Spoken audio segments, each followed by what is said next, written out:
Friends, ఈ lady ఎవరికి తెలియకుండా రాణిగారి మ్యాజికల్ ఫిష్ లో నుండి కొంచెం పీస్ ని తింటుంది. అండ్ తిన్న ఆ పీస్ లో ఉన్న ముళ్ళుని ఈ పిల్లికి వేస్తుంది.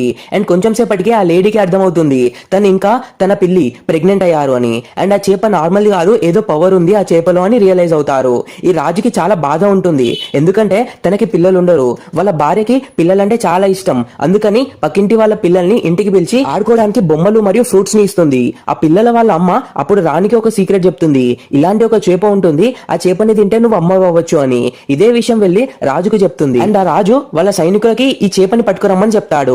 ఆ చేపని పట్టుకొచ్చి ఈ లేడీ వంట మనిషికి ఇస్తారు. అండ్ ఈ లేడీ ఫిష్ ని ప్రిపేర్ చేసి టేస్ట్ చూద్దామని దాన్ని కొంచెం తింటుంది. దాంతో ఆమె ప్రెగ్నెంట్ అవుతుంది. అండ్ ఇంకోవైపు రాణి ఆ ఫిష్ ని తిని తను కూడా ప్రెగ్నెంట్ అవుతుంది. అండ్ ఒక అమ్మాయికి జన్మనిస్తుంది.